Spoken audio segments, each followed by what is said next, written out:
The Irish Whale and Dolphin Group is investigating what it describes as the unusual beaching of 3 dead whales off the west coast. The latest whale washed ashore on a beach in County Sligo.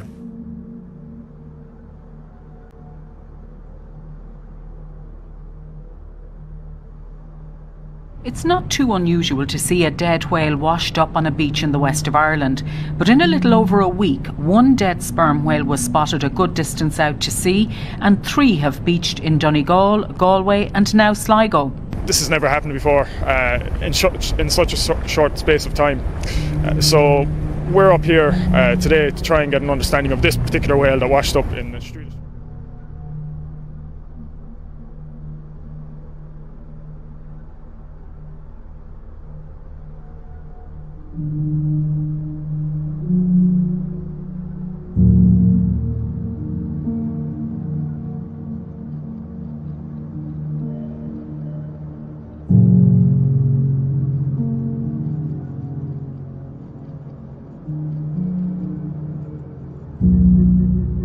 The whale is about 12 metres long and believed to be female, which in itself is unusual. Typically we have males up this far north in the Atlantic.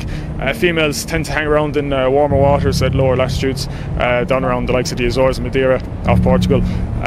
So if we do have females around here, then it could be a change in the water. An examination of one of the whale's stomachs showed no evidence of any plastic having been ingested, but there's no time now to examine the other 3 stomachs.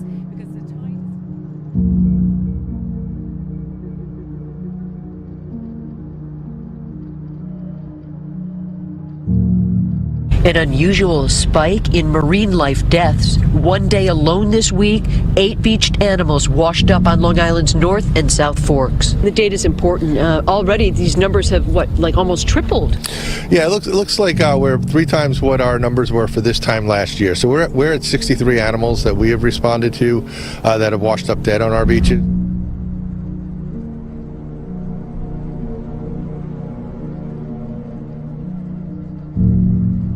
Since January the 1st, there is a number of 1,100 dolphins that have been found dead on the French shore. This number is a record, the highest number since the past 40 years. But we've seen an increase in this bycatch for the past 3 years. And right now it's such an alarming rate that the scientists estimate that it can drive the dolphin population to extinction. Scientists wanting some answers tonight after 2 whales huge whales wash up on the same shoreline. This pair marked the 2nd and 3rd dead gray whales found in the bay in the past 2 years. There is a growing worry among biologists that this is a marker, a sign of the environment in Alaska changing and endangering the whales. It has to be a concern for us. I think it has to be an early warning that perhaps something's changing drastically in their habitat in the north, in the Arctic waters, that they're not getting enough food. A dead whale washed ashore on a Malibu beach, and it is getting a whole lot of attention. People soaking up sun and surfers riding waves, surprised at what they saw. I'm an England boy, so you don't often get these things in the UK. I've never really seen it like that close. I'm glad people are seeing it. It washed up around 3 o'clock this morning and didn't take long for curious beachgoers to pull out cell phones, snapping pictures of a dead whale, giving off a strong odor. A dead gray whale was found washed up along an East Bay shoreline this morning. Spectators gathered along the shore in San Pablo Bay in Rodeo.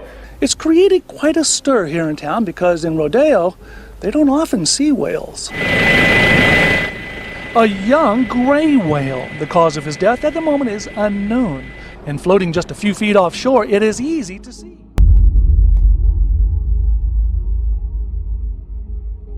Now a look at the mounting toll taken by the ongoing flooding across the Midwestern United States. Nebraska's governor characterizing the destruction as unbelievable.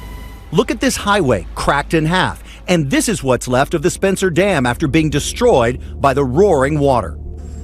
Record-high rivers turned small Midwest towns into islands. In Nebraska, floodwater rendered roads and entire highway routes impassable. For farmers across Nebraska and Iowa, the record floods have been especially devastating, with many losing much of their livestock and last year's harvest. But it's not next year that forecasters are concerned about, but the coming weeks. The flooding is expected to become worse, more widespread and record-breaking. In fact, the U.S.'s National Oceanic and Atmospheric Administration is warning that nearly 2/3 of the mainland USA faces an elevated risk of flooding until May. 200 million people are at risk of flooding in their communities, with some 13 million people potentially experiencing major unprecedented flooding. Rain and significant snowmelt fueled this disaster, the worst the region has seen in decades. Minnesota, Wisconsin, Iowa, and Illinois also hit hard. In Nebraska, the damage to the state's livestock sector alone is projected to be $400 million. On Thursday, the U.S. National Oceanic and Atmospheric Administration, or NOAA, released a report forecasting a potentially unprecedented flood season in the current year. But scientists also say this is the latest manifestation of a changing climate. Some researchers say, as with the rest of the world, large areas of the U.S. may soon become uninhabitable as a result of the changing climate, and not just coastal regions, but areas deep inland. Iranian pictures of the floods show the extent of the damage. Cars washed away, roads blocked, trees submerged, and water waist deep. The floods hit during Iran's New Year holidays, and that means that many aid workers are away from home, slowing response efforts. Iran's energy minister has blamed climate change for the unprecedented floods. The amount of precipitation is unprecedented. For until last year, Iran was suffering from decades of drought. Drastic weather changes. Various provinces have been devastated by more than 2 weeks of near constant rain, affecting tens of thousands of people. Scale of destruction is unbelievable. So far, 25,000 homes have been destroyed, and these figures could increase. Floods have affected at least 23 of the country's 31 provinces since heavy downpours began on March 19. The disaster has taken the lives of dozens of people, destroying over at least 25,000 homes around the country. And while those who have survived try to save what's left of their belongings, more storms are forecast in the coming days. It has been years since California has experienced a major earthquake. And that has experts wondering, when will this quake drought end? Living in California, it's a topic that Caltech faculty member Michael Minuti is used to talking about. I find it pretty fascinating. Yeah, new research suggests that California may be in an earthquake drought, but experts are saying this calm period will end, but the big question is when. In a study released today, author Glenn Biasi says California is experiencing seismic silence. The next century seems like it needs to be busier. It could be 6 earthquakes or even more. There's no earthquakes in this record. Dr. Angela Chung says the UC Berkeley seismograph has been very quiet with little quake activity. So sometimes there can be stress buildup along a fault. Experts say the Bay Area has been particularly quiet. Since the great earthquake of 1906 destroyed much of San Francisco, there have been only 3 quakes, magnitude 6 or higher, including Loma Prieta in 1989.